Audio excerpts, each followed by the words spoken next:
Thank you very much, Chairperson of the session. Let me also acknowledge the presence of the Chair of the Ncop, the Chief Whip, my colleagues from provinces, and the honorable members of the Council. It is an honor for me to address this House on this critical topic of confronting the challenges facing the timely delivery of viable public infrastructure projects to our communities. My focus today, Chair, will be on progress that we have made and the challenges that we continue to confront in delivering viable public infrastructure projects in time, focusing amongst others on the following. The challenges faced on the implementation of your capital infrastructure. I think I must also emphasize the issues around rates and taxes, the disposal strategy of the Northern Cape. It would not be fair for me not to also just talk to the climate change impact on our road infrastructure in the Northern Cape, seeing that every little thing that happens to the Western Cape touches some parts of the Northern Cape. And lastly, we will be talking just a little bit on the remodeling of roads and public works, and honorable members will understand when I get to that point why it's important for me to highlight the remodeling of roads and public works in the Northern Cape. Currently, the department, as a department, we are implementing about 49 portfolios of projects for client departments. But there's a lot that is happening in the Northern Cape. I must also indicate that we are still facing challenges where client departments still continue to implement and maintain projects, whilst in the Northern Cape, it is at least an EXCO decision that infrastructure development and its maintenance resides with the Department of Roads and Public Works. And some of these departments are enabled by regulations like your Department of Education, who has got this SGB Act that allows them to do maintenance. Some departments are taking chances where they would also put up infrastructure projects. However, Chair, I think I must also indicate that in the Northern Cape, that's where the catch is. Because as the custodian of the Giyama as Roads and Public Works, their challenge becomes when the assets have to be registered on the asset register. So that's where the catch is. We are in constant engagements with the department to get them to understand, because then it means that government will have to foot the bill twice at some point, because we just don't take a project to register. We will have to do a proper assessment for us to get it on the register. So we are implementing projects for the Department of Education, some projects for the Department of Health, Sports, Arts and Culture, Social Development, and other departments. The Council must also note that there are infrastructure projects, like I said, that we really would want, as you engage in your oversight processes, to help and assist us in just advocating for the right thing to be done by the different departments. Chair, the implementation of these the projects has been, some of them has been delayed due to numerous challenges, and amongst them is the issue of the general fiscal challenges. There are serious budget cuts across the board, which we understand, but all we are saying is that when, like a department, for an example of education, when they are given a budget through their DORA funding on a project, and then they give us the mandate to implement that project, and right in the middle of a financial year, the project gets withdrawn because education will have to reprioritize their budget. It affects our performance also as Roads and Public Works. Now, I think I must also just indicate that as Roads and Public Works, our appropriation amounts to 2.2 billion. Just how skewed it is, this is what I want the House to note, that the conditional grant amounts to 1.4 billion, and that is what Honorable Minister Greasy presented this morning for the Northern Cape. And the equitable share appropriation is about 724 million. Now, and we are getting on a constant basis issues that are raised by the National Department of Transport that there will have to come a time where we match the grant rent for rent. And I'm not sure, maybe in your oversight processes, these are some of the discussions the appropriation processes will have to seriously take into consideration. We, as the Northern Cape, has successfully ventured into front loading, as it was indicated this morning, Chair, to fund human settlement projects. The same approach is being explored to fund road infrastructure projects. But budget constraints and reprioritization have further complicated the situation. The delays in the budget allocation, and I'm saying budget allocation because we had an experience in the Northern Cape right at the beginning of this financial year, where the grant tranches would come towards the end of a quarter, which would have serious implications in the implementation and just to sticking to timelines of these projects. And that's the point we're trying to emphasize here. And this leaves projects vulnerable, Chair, because then the projects will get abandoned. With the last experience, we had a situation where contractors were not paid for about 10 months by the Department of Education. And I don't know how we expect contractors to just stick to their part of the deal if they don't get paid. And some had to abandon projects, but I must also indicate that from where I'm standing, we do not have a halt. All projects are running, but we can anticipate some delays because of some of these challenges. Now, this is just but one example. Just for education, we had about 8 schools where contractors were not paid for quite some time. But we are in constant engagements. We also agreed that all parties involved must adhere to the 30-day payment period to prevent delays and disruptions. So we've got a system in Roads and Public Works, a project management system. And that was one of the ways where we thought we would want to have a process where we stick to the 30-day payment policy, number one, and number two, for better monitoring of the implementation of the project. So at just a click of a button, as an MEC, I can just click on a project and see progress. If payment has to be done, we register contractors based on projects that they are doing. And if a contractor wants to claim an invoice or a certificate, and they did not upload all the necessary documentation, that invoice will never be processed, so they know. And because we also want to stick to the 30-day payment policy, when an invoice upload is not up to scratch, it's been sent back to the contractor. So when it comes back, the 30 days starts again, cycle.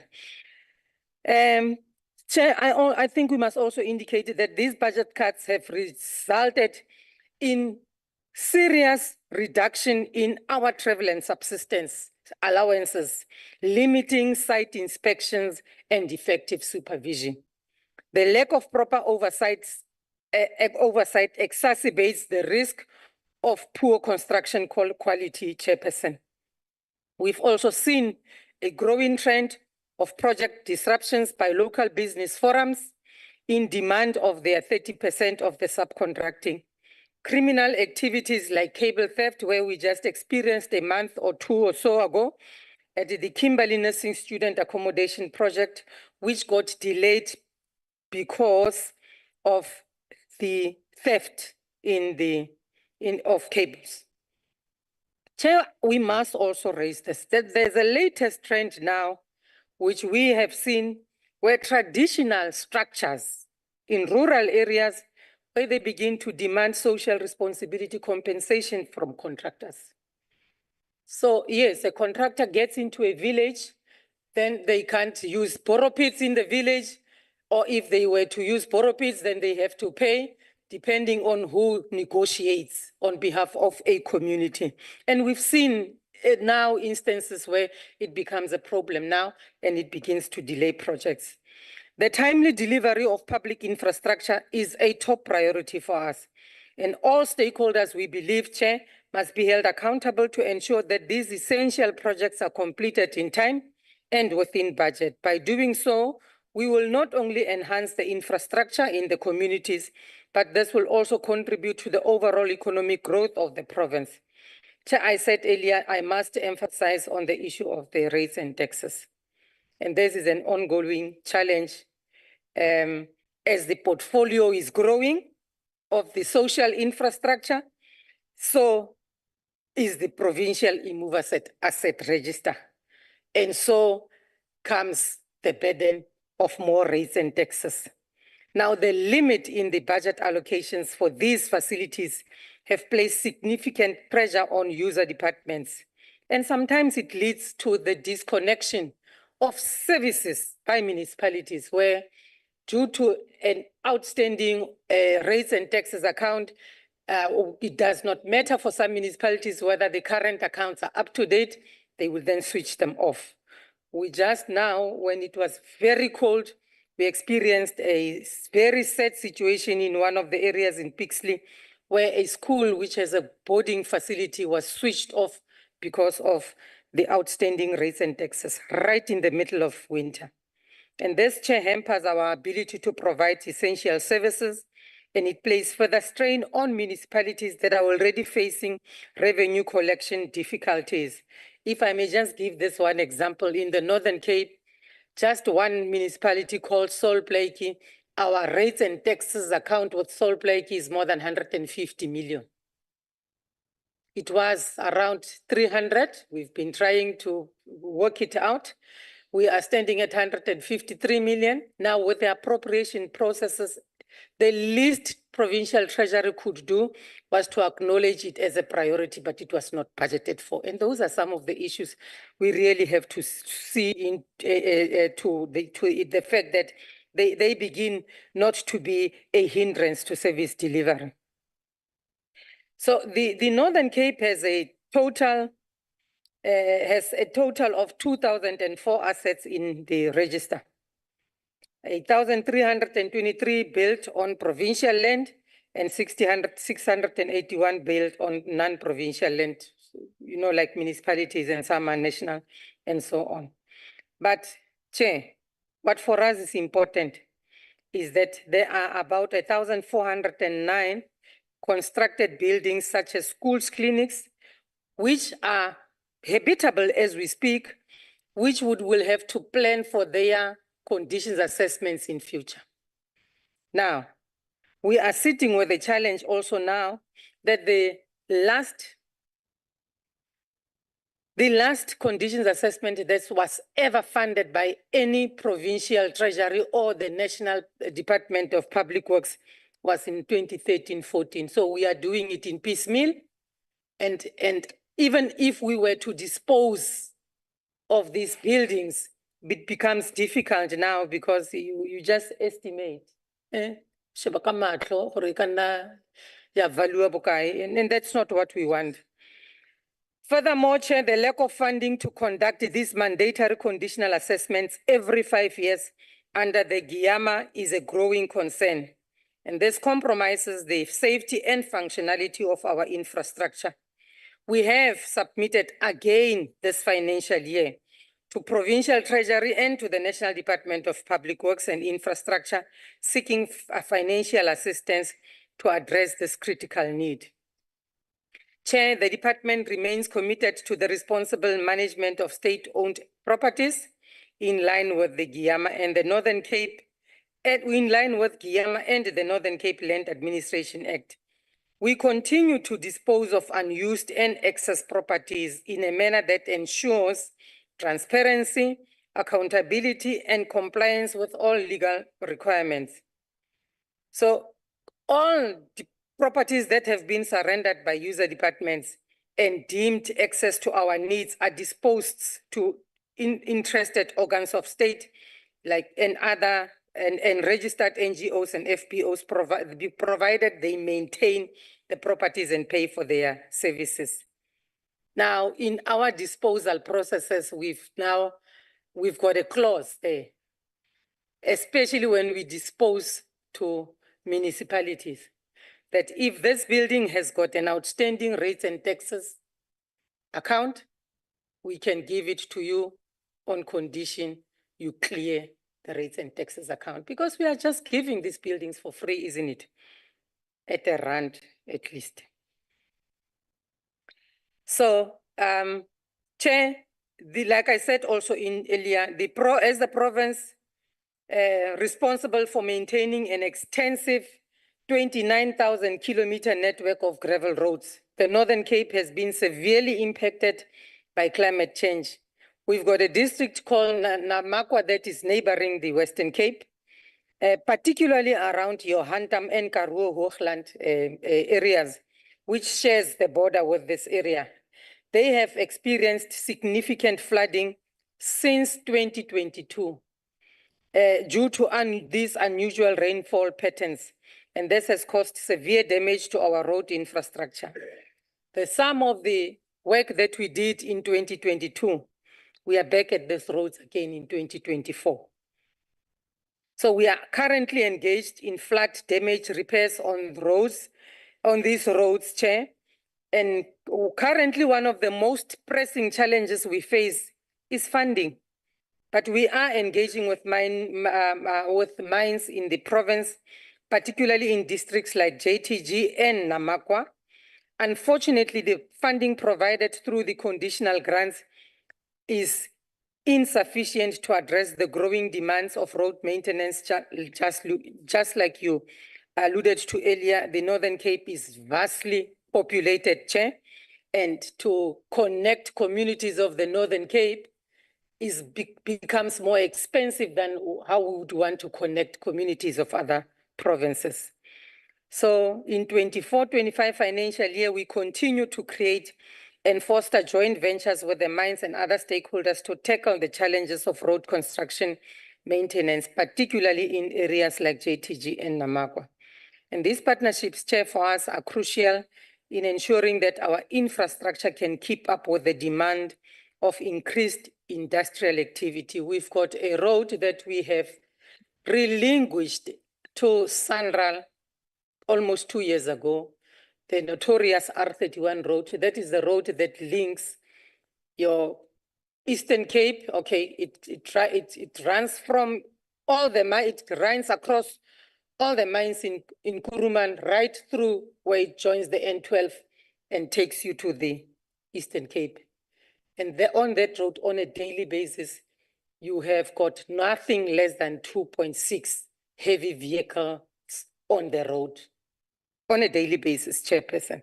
We've given it over with other roads to Sanral, just to take the burden a little bit off the grant, but we still need more. So despite these budgetary constraints, Chairperson, the province remains committed to expanding access to affordable and reliable transport infrastructure. Remember, this is not just about economic development. It is also a matter of road safety, which remains the top priority of the 7th administration. We will continue to explore all other avenues for funding and partnerships to ensure that our roads are not only functional, but also safe for all road users. Now, Chair, the strategic infrastructure, we've got one strategic infrastructure project in the Northern Cape in a town called Buchubai, where the green hydrogen project has been conceptualized. And that is part of the Namakwa Special Economic Zone. And this is a key strategic infrastructure project that exemplifies our commitment to long-term growth and investment. So this project, along with others in the Namakwa SCZ, has the potential to create 35,000 job opportunities, providing significant economic upliftment for the Northern Cape province. To support these projects, we have transferred 2 main sections of the R382, that is the road from Alexander Bay Airport to Port Noloth, okay, and Steinkopf. We are trying to say to the House that the to show the importance of us collaborating in ensuring that we get to a point where we get the benefits of all these interventions. Now, Chairperson, in the Northern Cape, we don't have, like I said, no project is at halt. We just had one project, a notorious MR 938, where a court order cancelled the project. We appointed the second contractor. Due to non-performance, we cancelled him. We are at a point where procurement is finalized to just conclude on the procurement of that road. And we've got a very improved and strengthened oversight process that we agreed with the mines. So we hope that this time around there won't be any cancellation and there won't be any delays. So as the Northern Cape Roads and Public Works, with all these challenges we face, we still commit, Chair, that we want to deliver public infrastructure timelessly and in budget. And we really want to plead with the NCOP to note that there is a serious need for the recalibration of the DORA funding across the board. Roads and Transport, Department of Transport, and Department of Public Works and Infrastructure. Chair, we are on course to realize our vision as a modern, growing, and successful Northern Cape. Thank you very much.